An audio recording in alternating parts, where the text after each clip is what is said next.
Esta mañana estábamos viendo algunos de los aspectos esenciales de los orígenes del socialismo, del marxismo, y previamente habíamos hecho una introducción sobre la relación entre el creyente y la política, y también, finalmente, sobre la visión de la justicia que aparece en la Biblia.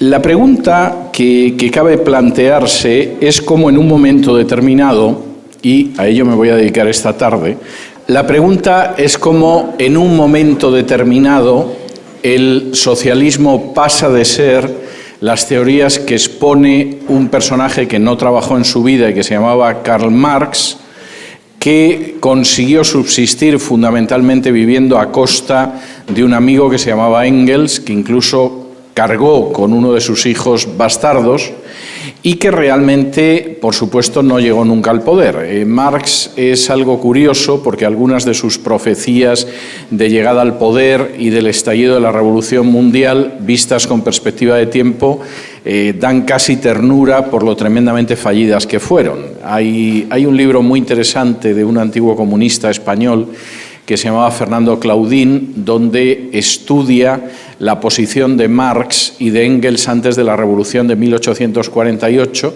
y aquello casi parece los Testigos de Jehová antes de 1914, es decir, la convicción de que el fin está a punto de llegar, va a ser la consumación, va a haber una revolución socialista universal, y por supuesto no se produjo nada que ni por aproximación pensara Marx.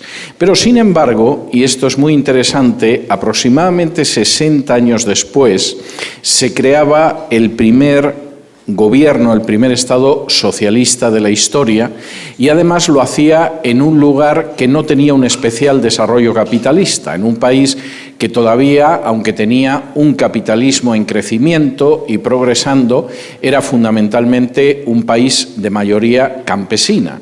Es decir, que no encajaba dentro de la idea de Marx de que efectivamente solo en países muy industrializados, Alemania, Inglaterra, podía triunfar la revolución proletaria, porque realmente estaba en una fase previa al triunfo de esa revolución. Ese país era Rusia. ¿Por qué se produce el triunfo de la revolución marxista y el triunfo no solo de la revolución marxista y socialista, sino la creación de un Estado que duraría décadas y que se definía como marxista? Fundamentalmente por la manera en que el marxismo es adaptado por un ruso que se llamaba Vladimir Ilich Ulyanov y cuyo seudónimo era Lenin. Una de las tragedias de la Revolución Rusa, a la que voy a hacer referencia en el curso de esta tarde, es que aquellos que capitanean la Revolución Rusa y que llegan al poder en octubre de 1917, en su mayoría no son rusos. Y además la mayor parte de su vida la han vivido en el exilio, con lo cual hacer experimentos en los que murieran millones de rusos era algo que no les importaba especialmente. En un porcentaje muy elevado eran judíos y no se sentían en absoluto rusos, era el caso de Trotsky, de Zinoviev o de Kamenev. El mismo Lenin solo tenía un octavo de sangre rusa, tenía más sangre judía y alemana que rusa y despreciaba a los rusos. Stalin era georgiano, no era ruso, y así podríamos seguir sumando. El primer elemento, el primer aparato de represión feroz por parte de los comunistas en Rusia lo dirigía Dzerzhinsky, que era polaco. Es decir, ninguno de ellos tenía muchos problemas en hacer experimentos que costaran millones de vidas, porque en última instancia realmente no sentían un especial respeto por ese pueblo, que además ni siquiera en su mayoría eran proletarios, en su mayoría lo que eran era campesinos. El triunfo de la revolución se produce fundamentalmente gracias a tres factores. El primero es que Lenin transforma el marxismo y llega a la conclusión de que eso de que la historia va avanzando y el tren de la historia nos lleva hacia un sistema socialista y hay que ir esperando simplemente al desarrollo de la historia que finalmente nos llevará hacia la sociedad comunista, es algo discutible. El tren puede que avance, pero alguien se tiene que colocar en la locomotora y conducirlo. Y en ese sentido, el análisis de Lenin hace que la doctrina marxista se convierta en marxista-leninista y que, por supuesto, todos los partidos comunistas se declaren marxistas-leninistas y que buena parte del socialismo que se vive en Hispanoamérica sea marxista-leninista. Está muy bien eso de que de una sociedad esclavista en la que hay amos y esclavos se pasa a una sociedad feudal, en la que hay siervos y señores, y de ahí se pasa a una sociedad capitalista donde hay burgueses y proletarios, y de ahí finalmente vamos a pasar a la sociedad socialista, pero como nos pongamos a esperar eso, a saber lo que podemos tardar en esperar. Y Lenin implica, en primer lugar, la idea de que podemos avanzar y quemar etapas hacia la revolución. No necesariamente tenemos que esperar históricamente a que lleguen las condiciones que finalmente parirán la revolución. Esto es algo muy importante porque cuando en marzo, abril de 1917 estalla la revolución en Rusia, segundo condicionante, porque Rusia está en una guerra mundial en la que además los aliados han hecho que Rusia sea la gran sacrificadora de hombres en el campo de batalla. Rusia ha perdido no menos de 5 millones de personas en el campo de batalla en ese momento, es decir, es la que lleva la gran carga de la guerra contra Alemania en la Primera Guerra Mundial. En la Segunda Guerra Mundial será todavía peor y realmente llevará más de la mitad de la carga de todos los muertos de la Segunda Guerra Mundial. Lo que sucede en ese momento es que la situación en Rusia es una situación tensa. Hay gente que efectivamente aboga por llegar a algún tipo de paz con Alemania para salir de la guerra y en un momento determinado lo que empieza como unas simples manifestaciones por escasez de pan en San Petersburgo, que entonces era la capital de Rusia, acaba derivando en una revolución. Esa revolución originalmente es una revolución de carácter democrático.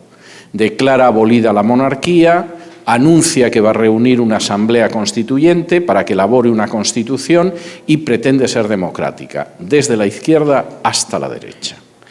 Las fuerzas socialistas incluso consideran que la revolución no puede ser una revolución proletaria, porque el país todavía es un país atrasado y campesino. Y por lo tanto lo único que pueden hacer es sumarse a la revolución democrática, avanzar en esa dirección y un día cuando el país esté tan desarrollado como Alemania, lo que acabará sucediendo pues es que podremos ir hacia una revolución socialista.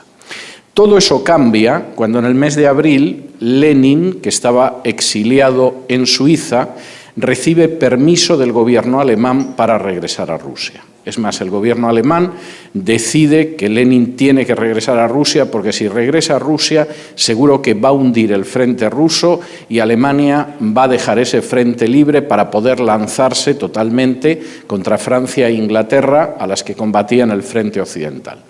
De manera que Lenin recibe permiso para ir en un tren sellado y de esa manera llegar a Rusia y hundir Rusia.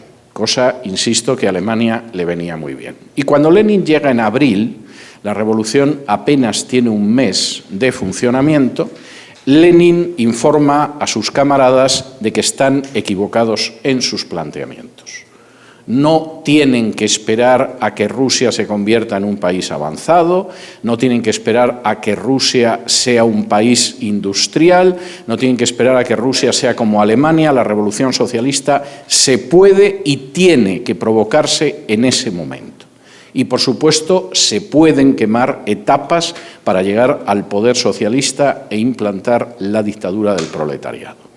Y en este sentido, Lenin demuestra una visión política muy superior a la de todos sus contemporáneos, a su lado o enfrente de él. Finalmente, y esto es muy importante, esto Marx debería haberlo pensado, pero nunca lo pensó. Supongo que estaba más interesado en sacarle dinero a Engels que en pensar en cosas tan prácticas. Lenin se ha dado cuenta también de otra cosa, y es que como la revolución tiene que provocarse, no podemos estar esperando a que la historia avance educando a las masas y todo esto tiene que provocarse. Tenemos que crear una figura que es el revolucionario profesional, o el aparatchik, por utilizar el término ruso, el miembro del aparato. Esa es una persona que está liberada para dedicarse única y exclusivamente a la revolución. A veces a lo que se dedica con lo que le paga el partido, es a vivir como un burgués, que es el caso de Lenin. A veces, pues, el revolucionario profesional se dedicaba a cometer actos terroristas y atracos en bancos, como era el caso del joven Stalin, que entonces era conocido sobre todo con el apelativo de Kova, pero lo cierto es que tenemos un revolucionario profesional. La revolución no va a llegar con un señor como Karl Marx, que va a sacar datos en el Museo Británico para escribir el libro del Capital. La revolución la tenemos que provocar, y el revolucionario no es alguien que de pronto surge porque ha habido un estallido. Es un profesional de la agitación, es un profesional de la violencia, o como diría Lenin, es un profesional de la mentira, porque la mentira es un arma revolucionaria. Una de las expresiones de Lenin que definen bastante cuál es la situación. Esto hace que, en la medida en que, primero, el gobierno provisional revolucionario ruso intenta mantener sus compromisos con Francia e Inglaterra y no sale de la guerra. Y, por supuesto, siguen muriendo rusos y la guerra cada vez es más impopular. Y en la medida en la que Lenin sigue utilizando un ejército de agitadores que están clamando en el sentido de que tenemos que ir a la paz, y aparte de que tenemos que ir a la paz, tenemos que ir a un reparto de tierras, algo que sonaba muy bien a muchos campesinos. Finalmente, en octubre de 1917, Lenin da un golpe de Estado. La revolución bolchevique fue fundamentalmente un golpe de Estado. Un golpe de Estado que se produce en San Petersburgo y que inmediatamente va seguido de la creación rapidísima del primer Estado socialista. ¿Cómo funciona ese primer Estado socialista? Y voy a intentar ir mostrando algunos de los primeros pasos que da y algunos de los costes. Bueno, lo primero que hace, en enero del 18, Lenin llega al poder en octubre del 17, intenta, como sea, mantenerse en el poder. Hay unas elecciones a la Asamblea Constituyente, las pierde escandalosamente, y por lo tanto disuelve a cañonazos la Asamblea Constituyente. No estaba dispuesto a que las urnas le estropearan sus planes políticos. Hubo elecciones, los bolcheviques eran una pequeña minoría en la Asamblea Constituyente, se acabó la Asamblea Constituyente en apenas 24 horas, y entonces el gobierno bolchevique, que es como se denomina a los seguidores de Lenin, decide llevar a cabo una serie de medidas. La primera es la Declaración de los Derechos del Pueblo Trabajador y Explotado, que se supone que es una de las bases de lo que va a ser ese gobierno socialista. Ese gobierno socialista es bastante claro en lo que va a hacer desde el principio.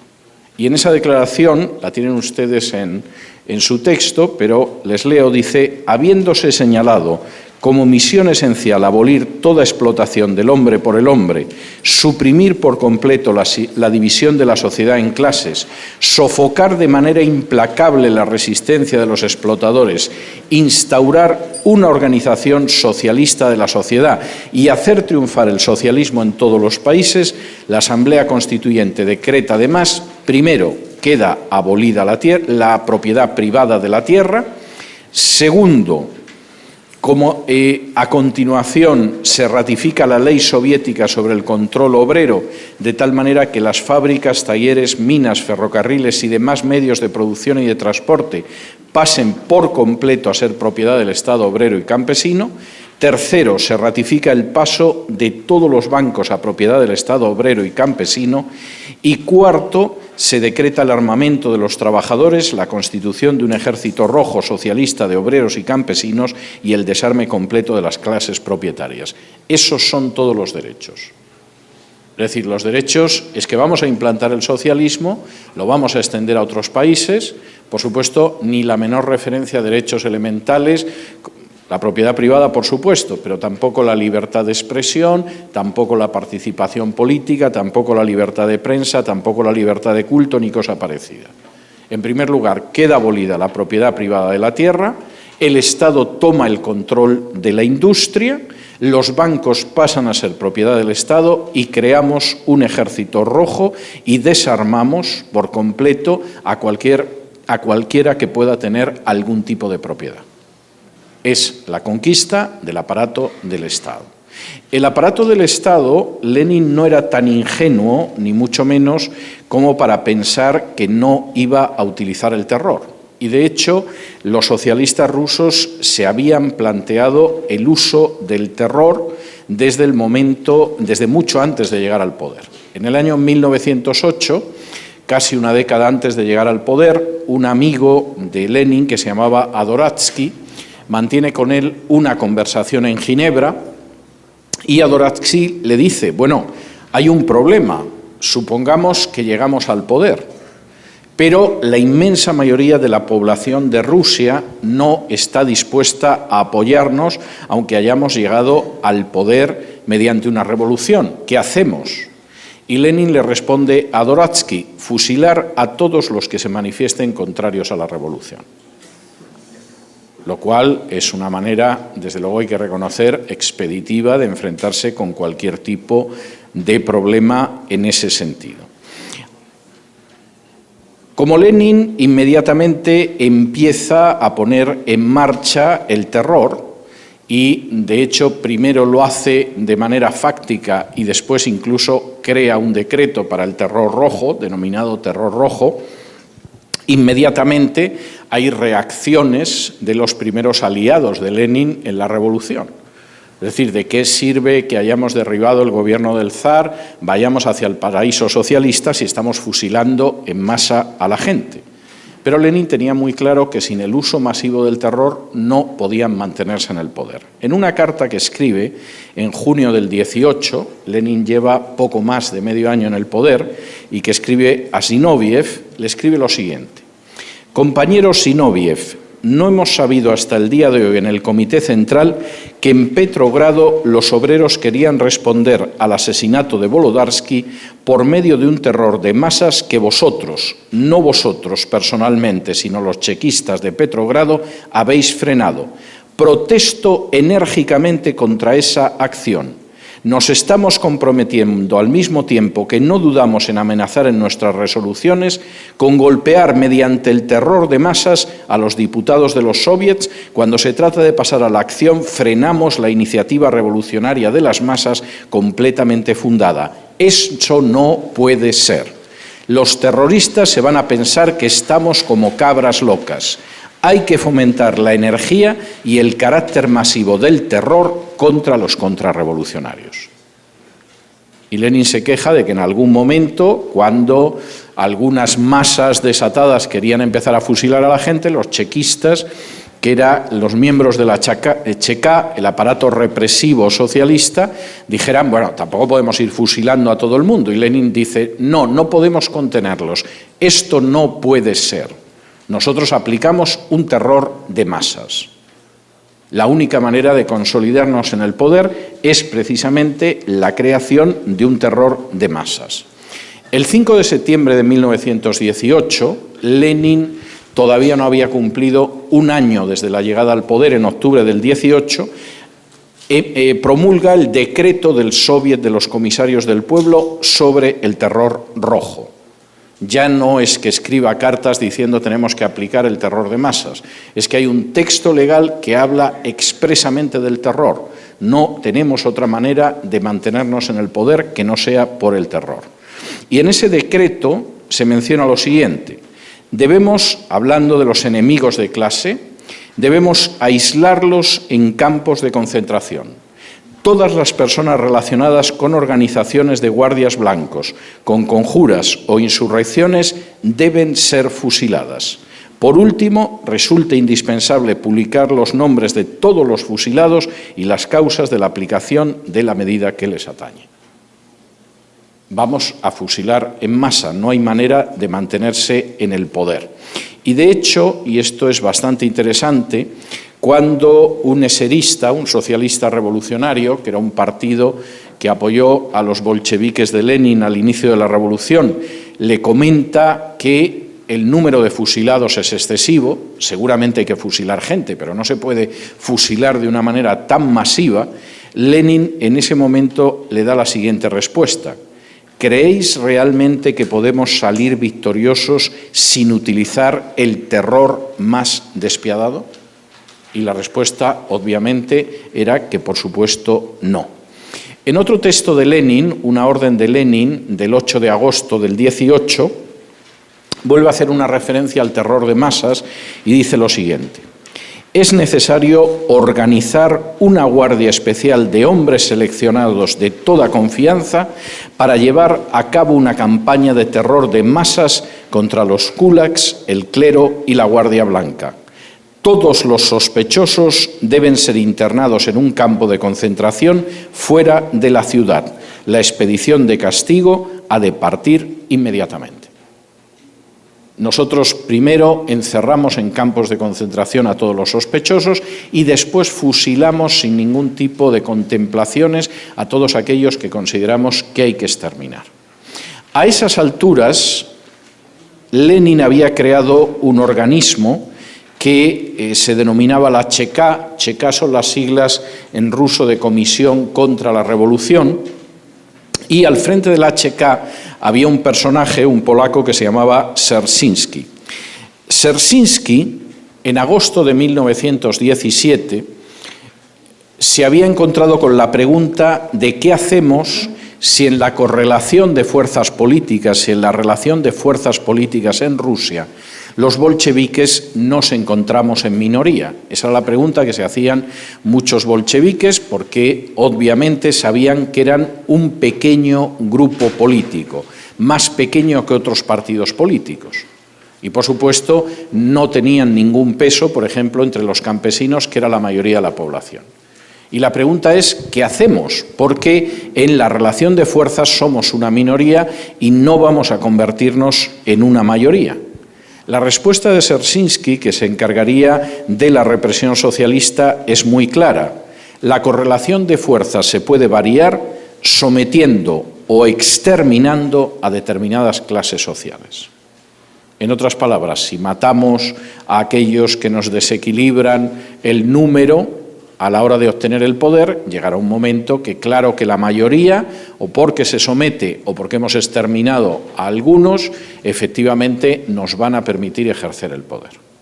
No es en absoluto nada que se pueda negar en el sentido de lo que pretendían hacer los bolcheviques, aunque tengo que decir que bastantes de los documentos que estoy leyendo son documentos que se publicaron por primera vez en español porque yo los traduje de los archivos de la antigua Unión Soviética.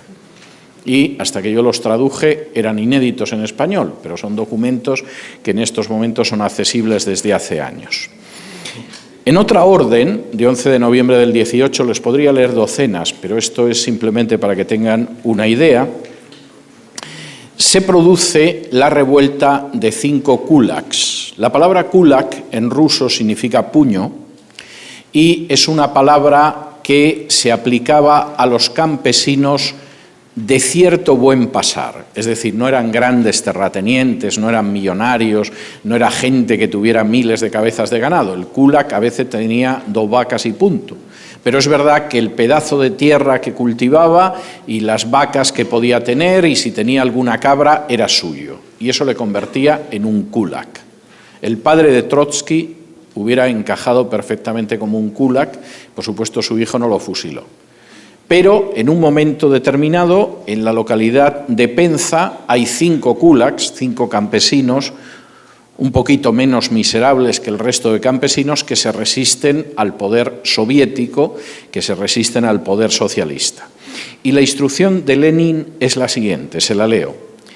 Enviar a Penza a los compañeros Kurayev, Bosch, Minkin y otros comunistas de Penza.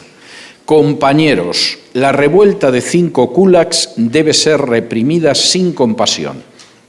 El interés de toda la revolución lo exige porque tenemos ahora ante nosotros nuestra batalla final decisiva con los kulaks. Tenemos que dejar sentado un ejemplo. Primero, tenéis que ahorcar sin falta para que todo el mundo lo vea, al menos a 100 kulaks notorios, a los ricos y a los chupasangres. Segundo, publicad sus nombres. Tercero, quitadles todo el grano. Cuarto, ejecutad a los rehenes de acuerdo con el telegrama de ayer. Esto tiene que ser llevado a cabo de tal manera que la gente que haya en centenares de millas a la redonda lo vea, tiemble, sepa y grite, ahoguemos y estrangulemos a esos kulaks chupasangres. Telegrafiadnos acusando recibo y notificando la ejecución de esto. Firmado Lenin. Postdata. Utilizad a vuestra gente más dura para esto. No vamos a tener ningún tipo de contemplaciones. Esto significó dos cosas, y además significó dos cosas bastante claras. Primero, se creó el primer Estado policial de la historia. Policías políticas las ha habido en muchos casos, pero realmente el Estado bolchevique es un Estado policial. Incluso la Inquisición era un aparato represivo, es el aparato represivo que ha durado más a lo largo de la historia, pero en un Estado dentro del Estado.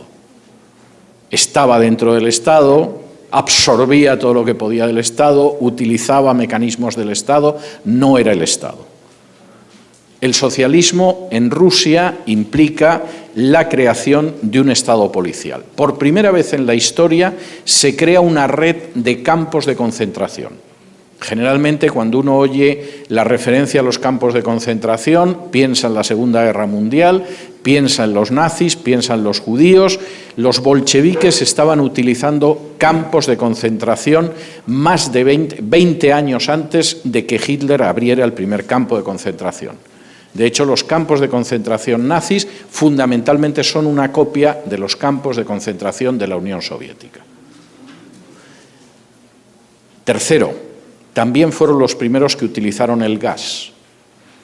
Cuando oímos del gas, por regla general, inmediatamente uno piensa en Auschwitz, en las cámaras de gas y en los judíos, aunque no solo judíos murieron en las cámaras de gas.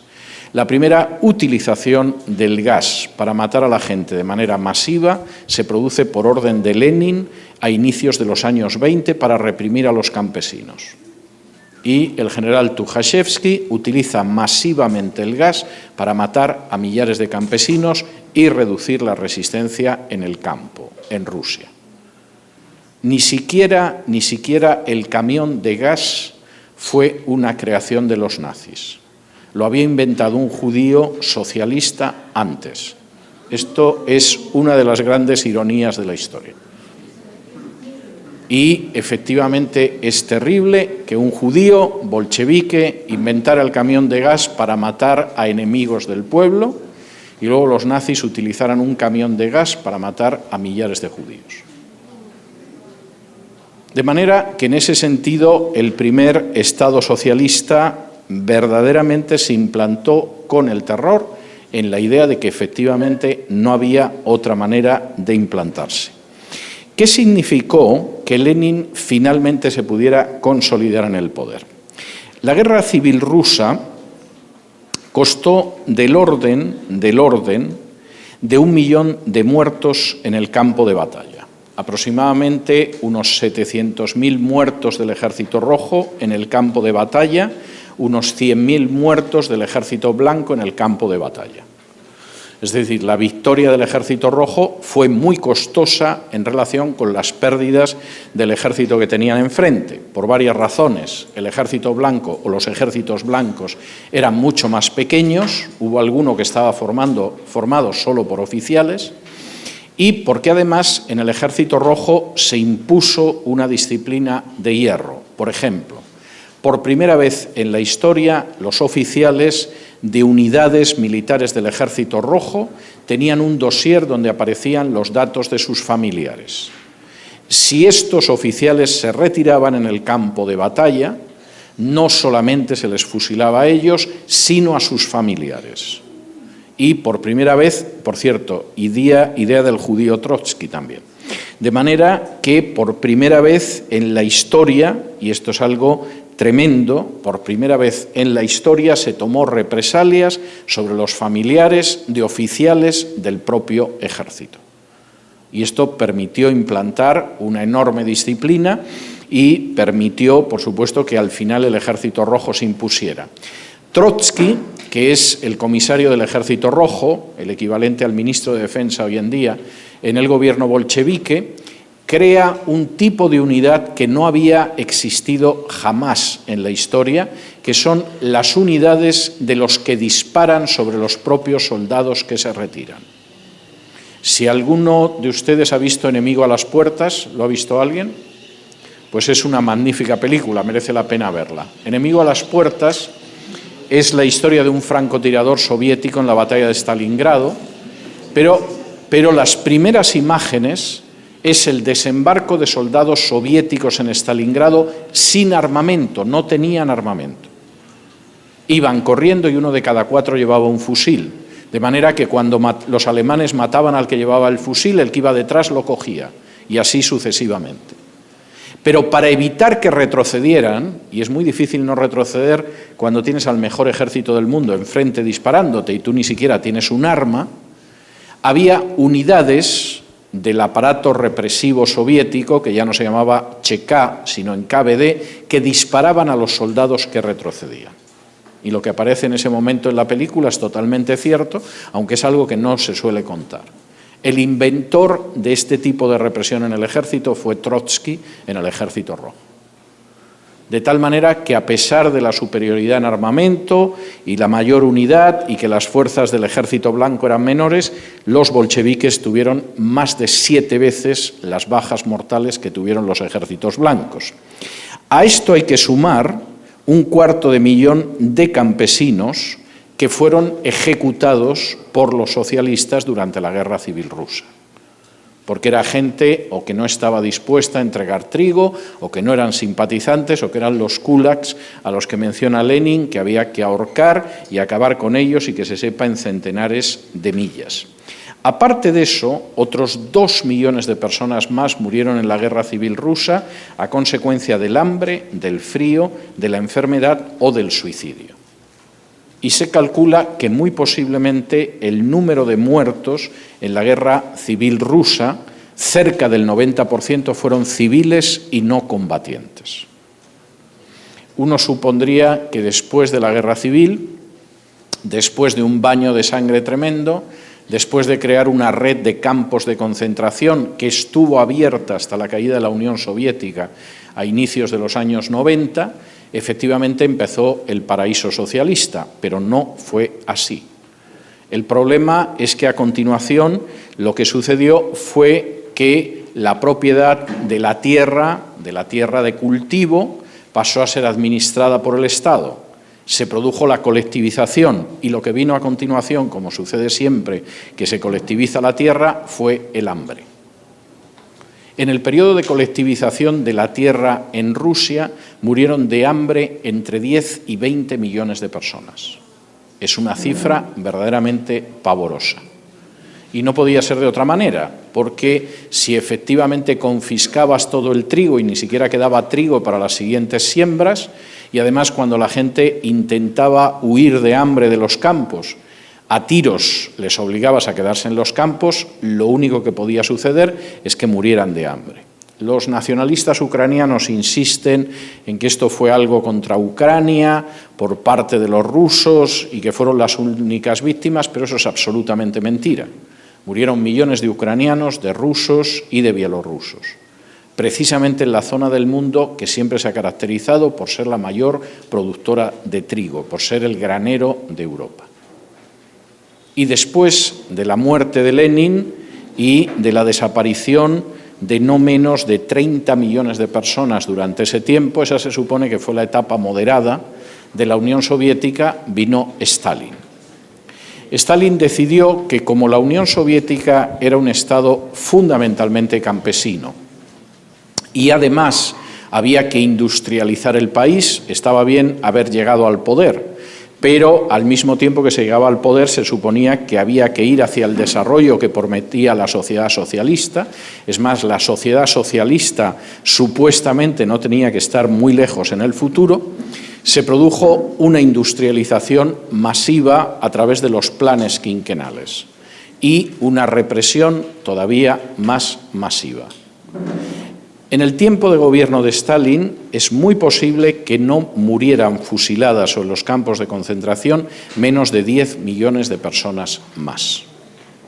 Y verdaderamente las cifras en ese sentido son escalofriantes. Incluso en un momento determinado, esto Lenin no lo hizo nunca, pero Stalin sí, Stalin empezó a eliminar a sus antiguos compañeros de partido por miedo a que se produjera un golpe contra él. Liquidó al judío Trotsky, que, como era el inicio de la represión, consiguió escapar de Rusia hasta que un agente de Stalin lo pescó en México y lo mató golpeándole en la cabeza con un piolet, ya saben, este tipo de pico para escalar. Acabó con los también judíos Zinoviev y Kamieniev, dos de los personajes centrales de la política en la época de Lenin, y, por supuesto, cuando en el año 1937 se produjo la muerte nunca esclarecida del número 2 del poder en la Unión Soviética, Kirov, Stalin desencadenó el Gran Terror, en el cual se pudo quitar de encima a cualquiera. Y en ese sentido, por supuesto, la red de campos de concentración, el Gulag, creció todavía más. Posiblemente una de las obras más de lectura obligatoria, pero más sobrecogedoras del siglo XX, es El archipiélago Gulag, del Premio Nobel de Literatura Alexander Solzhenitsyn, que durante 8 años estuvo preso en el Gulag. Y en cualquiera de los casos, la represión fue una represión gigantesca, sin que se produjera al mismo tiempo los avances que supuestamente se iban a producir. Voy a hacer referencia luego al triunfo de otras revoluciones socialistas en el mundo, pero quisiera decirles, por cerrar el ciclo de esas revoluciones socialistas, primero en el caso de Rusia, que cuando el comunismo desaparece en la Unión Soviética a inicios de los años 90, ya hay más de 100 millones de personas que han perecido a consecuencia de regímenes comunistas. No existe un tributo parecido, ni siquiera el nazismo se llevó por delante tanta gente. Pero el comunismo acaba el siglo XX con un coste de más de 100 millones de seres humanos. ¿Cómo se sigue extendiendo el comunismo? Es sencillo. En el año 1941, y supuestamente cuando el propio Stalin estaba pensando en atacar a Alemania, Hitler se adelanta e invade la Unión Soviética. Y Hitler avanza fundamentalmente porque, como Stalin esperaba invadir Alemania unas semanas después, había concentrado buena parte de sus tropas cercanas a la frontera, de tal manera que los movimientos de tropas alemanas van embolsando a millones de soldados soviéticos en su avance hacia Moscú. Durante todo el periodo de la Segunda Guerra Mundial, el gran peso de la lucha contra Alemania lo lleva la Unión Soviética. La Segunda Guerra Mundial costó a Rusia y a las otras repúblicas de la Unión Soviética más de 27 millones de muertos. A Estados Unidos le costó 100.000. De modo que díganme quién fue quien puso los muertos en la Segunda Guerra Mundial. Pero eso también implicó que, a medida que el Ejército Rojo iba expulsando a los nazis del territorio de la Unión Soviética, y necesitaron 4 años para poderlos expulsar y devolverlos a las fronteras de julio de 1941, cuando el Ejército Rojo sigue persiguiendo y empujando al ejército alemán en dirección a Berlín, va ocupando todos los países de Europa Oriental. Y, por supuesto, lo hace con el consentimiento de Gran Bretaña y Estados Unidos, que consideran que, a fin de cuentas, es mejor que sea Rusia quien ponga los muertos en la lucha con Alemania. Estados Unidos hubiera podido llegar antes a Berlín, pero calculaban que les hubiera podido costar 1 millón de hombres y preferían que el 1.000.000 de muertos los pusiera el Ejército Rojo. Gran Bretaña podría haber desembarcado en Yugoslavia e impedir el avance soviético, pero consideraban que eso tenía un coste que preferían que lo pusieran en vidas humanas los soviéticos. Eso tuvo otra consecuencia. Al acabar la Segunda Guerra Mundial, media Europa tiene ejércitos soviéticos, que son, por un lado, ejércitos liberadores. Es verdad que han liberado a Polonia, es verdad que han liberado a Rumanía, Hungría, de la presencia de los nazis. No es menos cierto que se van a convertir prácticamente en ejércitos de ocupación. Porque el paso que viene a continuación es un paso tremendamente importante, aunque se suele estudiar muy poco. En todos esos países se forman gobiernos de coalición donde los comunistas son muy pocos. Nadie puede acusar a los comunistas polacos, a los comunistas húngaros, a los comunistas rumanos, de que han creado gobiernos comunistas. No les hace falta para llegar al poder. Son gobiernos de coalición, en esos gobiernos hay distintos partidos políticos, pero los comunistas se reservan determinados ministerios. Se reservan interior, por ejemplo, se reservan defensa o se reservan justicia. De los otros ya se ocuparán en otro momento. De modo que educación, agricultura, industria, lo puede tener gente de otros partidos. Ellos tienen lo que es el aparato del Estado. Hace apenas 2 años, cuando el presidente Sánchez, socialista y español, llegó al poder, Podemos, que es un partido comunista, le ofreció apoyarlo en el poder a cambio de ciertos ministerios, y los ministerios que quería eran los ministerios clásicos de ocupación comunista. Podemos perfectamente, en una primera fase de la revolución, conformarnos solo con ciertos ministerios, pero son ministerios que nos permiten controlar la policía, que nos permiten controlar los medios de comunicación y la propaganda, y que nos permiten controlar el aparato de justicia. De momento puedes ocuparte de la educación, de la agricultura, de la industria, de las mujeres y de lo que quieras. Ya lo tendremos en su momento.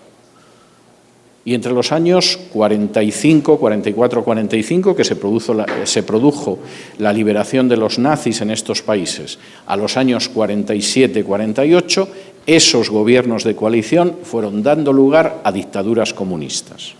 Y cuando se produjeron las dictaduras no fue muy difícil, y no tuvieron que matar a tanta gente como en Rusia, y fue mucho más sencillo. Y por supuesto hubo gente que acabó en campos de concentración y en prisiones, pero fue más fácil porque ya controlaban el aparato, sobre todo el aparato represivo, de administración de justicia y de comunicación del Estado. De tal manera que media Europa quedó detrás de eso que se llama convencionalmente el telón de acero o la cortina de hierro. Y efectivamente esos países no funcionaron, no funcionó su economía, se desarrollaron mucho menos que los países del occidente, que siguieron siendo capitalistas, y desde luego no era posible salir de esos países porque el paraíso socialista no te permitía que te escaparas de él para decir lo que estaba sucediendo. En algún caso, como Alemania, el país quedó dividido en dos. Como los ejércitos aliados se dividieron Alemania en zonas de administración, cuando invadieron Alemania al final de la guerra, hubo una parte que la ocupó la Unión Soviética y otras 3 que ocuparon Estados Unidos, Gran Bretaña y Francia. Pero la parte que ocupaban los aliados occidentales no tuvieron problema en que volviera a ser una nación independiente y que se rearmara para enfrentarse con la Unión Soviética. La zona comunista de Alemania se convirtió en otra Alemania, de manera que había una Alemania occidental y capitalista, la República Federal Alemana, y una Alemania socialista, que era la República Popular Alemana. Hubo que levantar un muro en Berlín para que los alemanes del este, de la Alemania socialista, no huyeran hacia la Alemania capitalista. Y posiblemente será uno de los grandes testimonios de cómo funcionaba el socialismo en relación con el capitalismo. La gente del oeste no quería huir al este.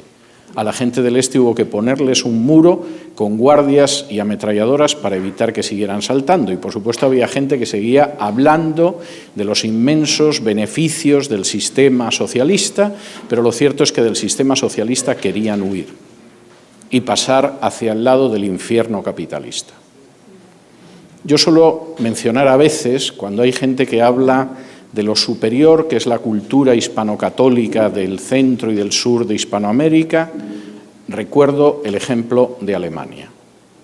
Si efectivamente la cultura hispano-católica del centro y sur de Hispanoamérica es tan superior a la cultura protestante del norte, ¿por qué la gente quiere ir a Estados Unidos y no son los americanos los que corren como locos a vivir en México, en Argentina o en el Paraguay?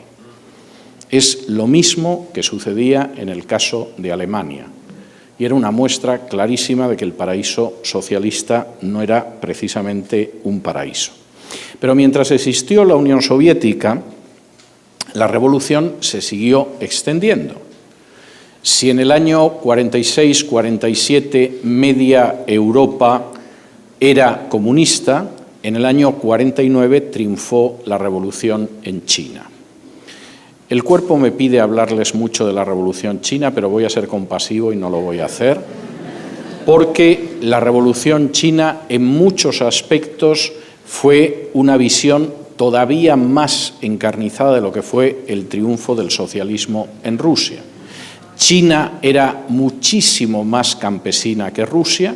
En Rusia existía una industria creciente e incipiente. La mayoría de los trabajadores no eran industriales, pero Rusia iba en ese camino. China no. China era absolutamente campesina. Teóricamente, jamás el socialismo hubiera podido avanzar en China. Mao, que era un personaje que tampoco se caracterizó por trabajar mucho a lo largo de su vida, al estilo de Marx y de Lenin, estaba convencido de que la revolución se podía provocar y si había que convencer a los campesinos, se les convencía. Pero, por supuesto, iban a llegar al sistema socialista, aunque tuvieran que saltarse etapas tal y como concibió el paso hacia ese sistema Karl Marx.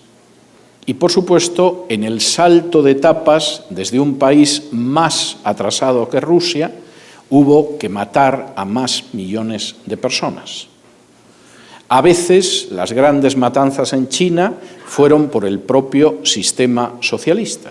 Cuando se produjo la colectivización, el sistema no funcionó como no había funcionado en Rusia, se produjo una hambruna inmensa y los propios dirigentes chinos no sabían cómo reaccionar frente a la hambruna. Y cuando consiguieron pararla, habían muerto 30 millones de chinos. No porque quisieran acabar con ellos por el hambre, sino porque es que, sinceramente, la economía tiene sus leyes. Y cuando esas leyes no se respetan, el resultado es la miseria y el hambre. Y el socialismo tiene un carácter bastante poco respetuoso con las leyes de la economía. En otros casos, por supuesto, los muertos fueron muertos en el curso de la represión. Y hubo grandes periodos de represión durante todo el periodo de gobierno de Mao. Por supuesto, después de acabar la Guerra Civil China, por supuesto, durante la Revolución Cultural de los 60, en la cual Mao llegó a la conclusión de que el partido se estaba aburguesando y todavía hizo más duro su poder apoyándose en los jóvenes comunistas. Y si han tenido ocasión de ver alguna de las películas sobre la Revolución Cultural, eso es un pálido reflejo de lo que fue la Revolución Cultural, porque costó la vida a millones de personas, incluso a comunistas a los que se consideraba tibios. El hijo de Deng Xiaoping, que acabaría sucediendo a Mao, fue considerado un burgués porque supuestamente su padre, uno de los comunistas históricos chinos y amigo de Mao, se había burguesado y lo lanzaron en la Universidad de Beijing desde una ventana y quedó tetrapléjico para el resto de su vida, supuestamente porque su padre se había aburguesado. Su padre llegó a sustituir a Mao, salvó la vida en aquel momento seguramente porque Mao recordaba los viejos tiempos de la revolución. Y llegado un momento conseguiría que el sistema chino funcionara dejando de ser comunista y convirtiéndose en capitalista, lo cual es una enorme ironía del socialismo chino. Finalmente la sociedad se ha convertido en un coloso sobre la base de convertirse en capitalista, aunque insistiendo en que siguen siendo comunistas. Sigue siendo una dictadura del Partido Comunista, pero aquello es increíblemente capitalista. Desde muchos puntos de vista, más partidaria del libre mercado que muchas naciones occidentales. Voy a concluir esta primera exposición y dejarles un tiempo de descanso. El tributo que la humanidad ha pagado a la aparición de estados socialistas no tiene paralelo a lo largo de la historia de la humanidad. Ni siquiera el nazismo se cobró un número de millones de vidas sacrificadas como las que se ha cobrado el socialismo en el poder. Ha sido un tributo terrible para Rusia, del que Rusia no ha terminado de recuperarse. Ha sido un tributo terrible para China, del que China se ha recuperado convirtiéndose en un país capitalista, aunque con una dictadura del Partido Comunista. y ha sido un tributo que mantuvo el atraso de toda Europa Oriental durante buena parte de su historia y atraso del que han ido saliendo, mejor o peor, en los últimos años. Y en ese sentido es muy importante recordar las formas de ese Estado. Un Estado que no respeta la voluntad de los ciudadanos, que considera que se tiene que imponer y si el desequilibrio de población es muy grande no hay problema porque exterminamos o sometemos a la población que no nos sigue entusiasmada, que acaba con todo tipo de libertades, que acaba, por supuesto, con la propiedad, pero que al final no garantiza ni la libertad, ni garantiza la prosperidad, ni garantiza, desde luego, el paraíso. En la próxima exposición vamos a hablar de cómo ese modelo, en un momento determinado, se exporta también a Hispanoamérica. Tienen ustedes de descanso hasta I5. Muchas gracias.